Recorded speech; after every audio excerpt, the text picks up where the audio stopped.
વડોદરા કોર્પોરેશનની સમગ્ર સભામાં વોર્ડ નંબર 15ના બે મહિલા કોર્પોરેટરે શહેરમાં ભૂંડોનો ત્રાસ વધી ગયો છે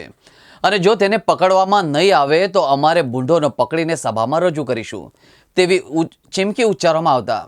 કોર્પોરેશનનું તંત્ર એક્શનમાં આવ્યું અને કોર્પોરેશન દ્વારા 21 વર્ષ બાદ પ્રથમવાર 35 ભૂંડ પકડી લીધા હતા। વડોદરા શહેરમાં રખડતા ઢોરોનો ત્રાસ હોવાના કારણે કોર્પોરેશન દ્વારા ઢોર પાર્ટીની અલગ અલગ ટીમો બનાવવામાં આવી છે અને તે મુજબ ગાયો પકડવાની કામગીરી કરવામાં આવે છે તેમજ ગેરકાયદેસર ઢોરવાડા પણ બંધ કરવામાં આવે છે, પરંતુ આજ દિન સુધી 21 વર્ષમાં ભૂંડ પકડવાની કામગીરી કરવામાં આવતી નથી। ત્યારે ગઈકાલે કોર્પોરેશનની સભામાં વોર્ડ નંબર 15ના ભાજપના બે મહિલા કોર્પોરેટર પૂનમબેન શાહ અને પારુલબેન પટેલ દ્વારા ઉગ્ર રજૂઆતો કરવામાં આવી હતી, જેમાં વાઘોડિયા રોડ વિસ્તારમાં ભૂંડોનો ત્રાસ વધી ગયો છે અને કેટલીક જગ્યાએ નાના બાળકોને ભૂંડ પણ કરડ્યા હોવાના કિસ્સાઓ પણ બન્યા છે। ભૂંડોના ત્રાસના કારણે લોકો પરેશાન થઈ રહ્યા છે। કોર્પોરેશન દ્વારા ભૂંડો પકડવામાં નહીં આવે તો અમારે ભૂંડ પકડીને કોર્પોરેશનની સભામાં લાવીને છોડી મૂકીશું તેવી ચીમકી ઉચ્ચારી હતી।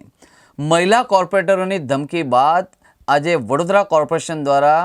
માર્કેટ ઇન્સ્પેક્ટર વિજયભાઈ પંચાલની ટીમ દ્વારા જે વિસ્તારમાં ભૂંડો રાખવામાં આવે છે તેવા બાપોદ સમર્પણ સોસાયટીની બાજુની ઉક્કાજીના વાડિયા પાસે ભાતુજીનગરમાં રહેતા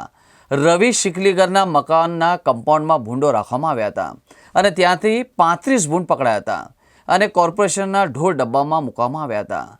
વડોદરા મ્યુનિસિપલ કોર્પોરેશન દ્વારા ભૂંડો પકડવાની કામગીરી માટે વર્ષ 2001 અને વર્ષ 2003માં મદુરાઈથી ટીમ બોલાવવામાં આવી હતી